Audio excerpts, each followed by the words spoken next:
So I'm on an island in the middle of a river, and I stumbled upon someone's, what looks to be an abandoned campsite. This area, if you look, there's a lot of brush blown over, flattened. This area, when the level rises, it goes completely underwater. Completely. So that's why all this brush here is lying down. It's a fine spot to camp if the water level is normal, but it can change really quickly, especially because upstream there's a dam, and sometimes dams do things even when the weather's not doing things. So I'm walking on this island, and I've come across this. Some signaling tape, a 3-person tent with the bag next to it. Now, I'm not exactly sure what this person was up to. Something maybe strange. You've got a whole bunch of changes of clothes. What makes me kind of think it's weird is there's some ProMix here, some plant growing aid, and this kind of makes me lean towards a attempt at growing, whether it's marijuana, well, probably marijuana, which of course is not illegal in Canada, but yeah, it's not illegal in Canada. I don't really understand why somebody would come all the way out here to do that. You've got their hatchet. This is also strange. You've got a battery, hacksaw blades, tape measure, some really random junk like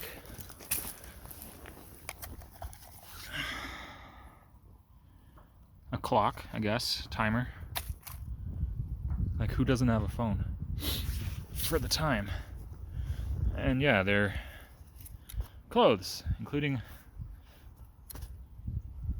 it's a whole change of clothes. What's in this? Food waste. Let's see. What is this? Should I mess with this? What are you? Oh, a candle. I got you. A candle. Yeah, peanut butter. Off spray. Somebody was camping here. And my worry is that they were camping here when the water came up. So yeah, there's actually 2 sleeping bags of significant rating.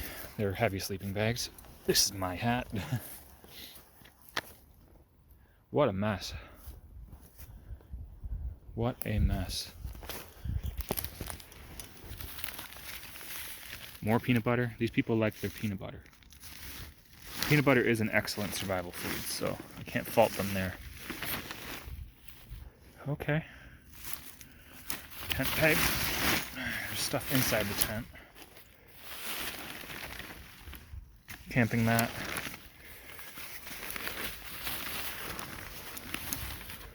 What do we got? Some, oh yeah, they were here when the water came up. This is full of water, but this is a iron pills, iron vitamin. What on earth? I just hope they're okay, and that they weren't up to anything too fishy.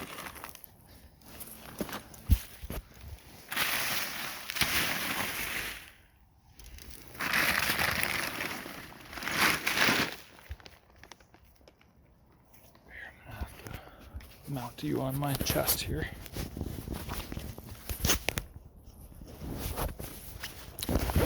Change the view.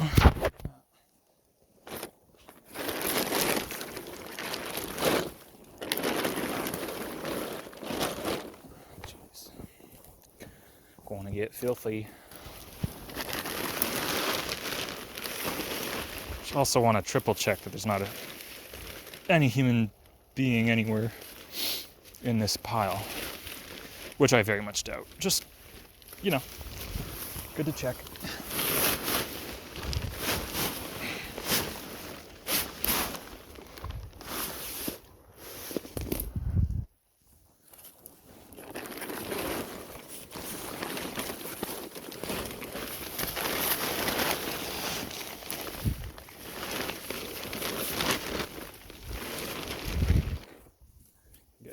see. But yeah, it's been a hot minute since this all went down.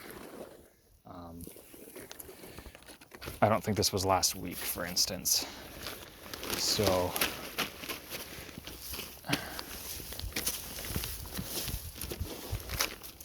whoever this was, they probably haven't been here in a while. I don't see anything that looks like a human, which is good. Here's their hacksaw they were using those blades in. They definitely abandoned camp. Their underwear. Looks like it was a male. I don't know if there was more than one person. Is that a car rim? Yeah, just random junk.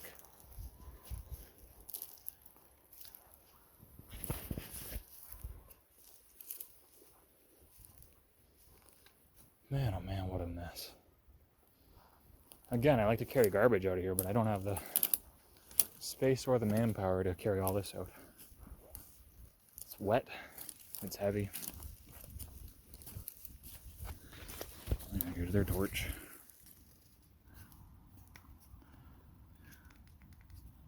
Is it working? Kind of looks like it's working, yeah. Can't get it to turn off though.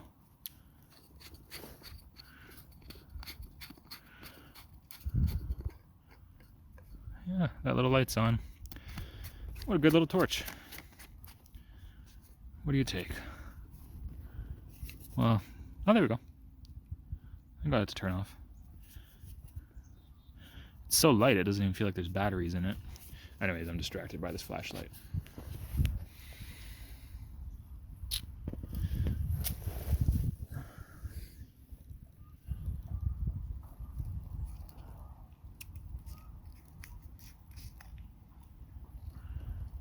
Some kind of pill bottle. Yeah.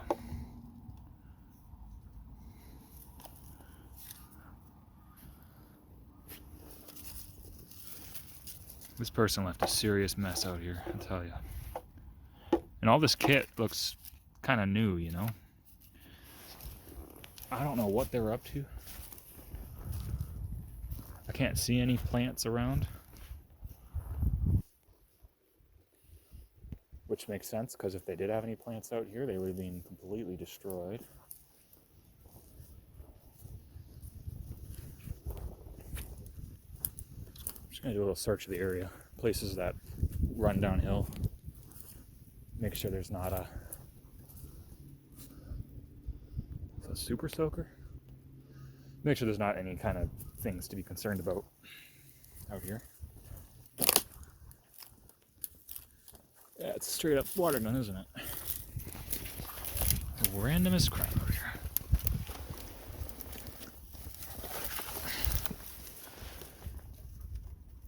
Yeah, oop, frick, I'm blocking the camera with this stupid flashlight. I don't think that works anymore.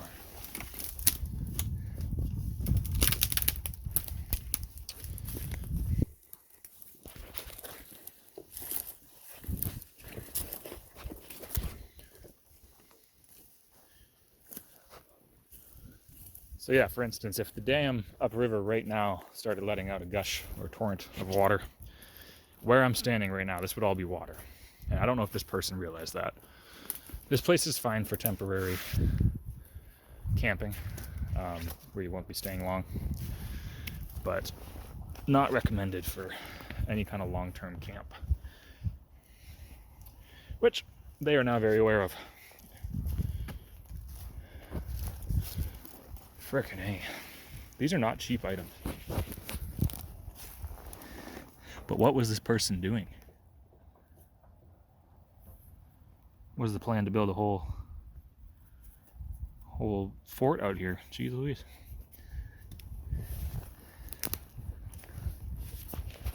Yeah. Empty.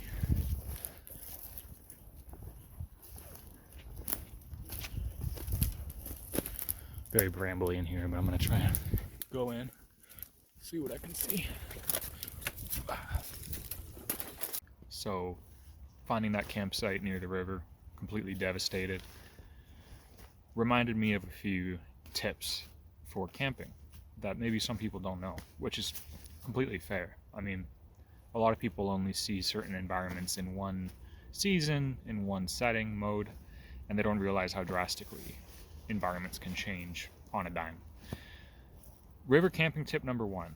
If you can avoid it, don't camp near a river. There's multiple variables and issues that rivers introduce. So one is flooding. Rivers can flood, sometimes unexpectedly, flash floods. There could be a heavy rainfall upriver of you and you're not aware of it, and before you know it, you've got a significant increase in water speed and height. Number 2, if you're on a river, you're probably low. You're probably in a kind of like a sink.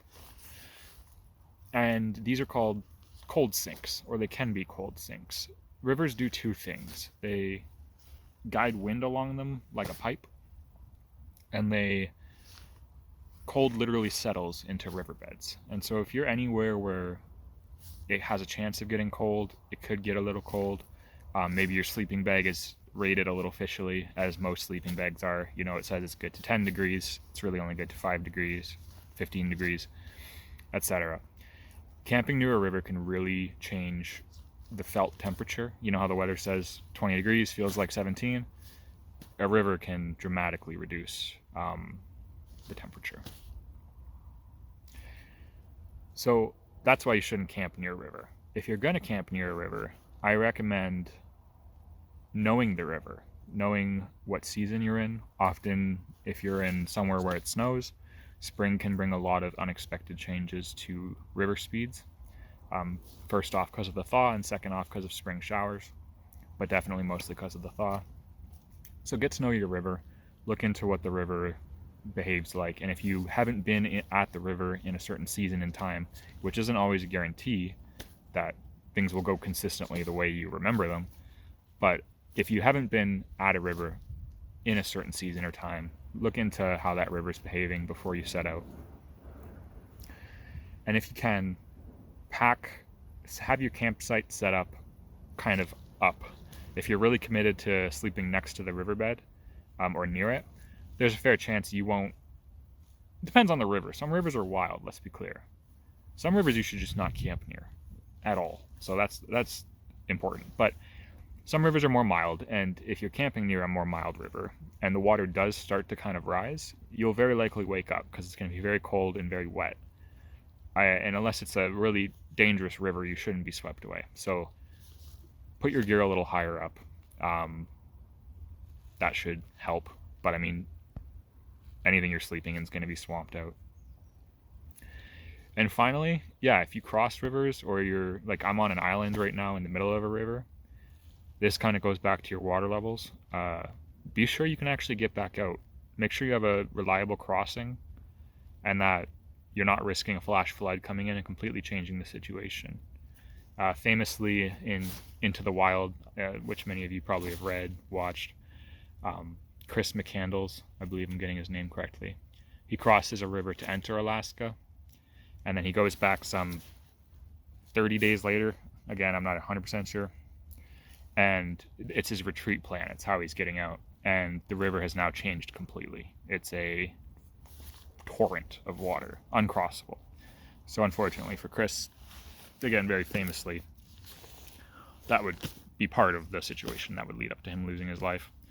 So yeah, just respect rivers, understand that rivers change constantly, and get to know your river. And ideally stay away from the river at night. It's fine in the day. If you're alone, be extra careful on all of these points. A lot of people have died crossing rivers, even kind of benign looking rivers. They slip on a rock, hit their head, etc. All right, this has been Random River Tips.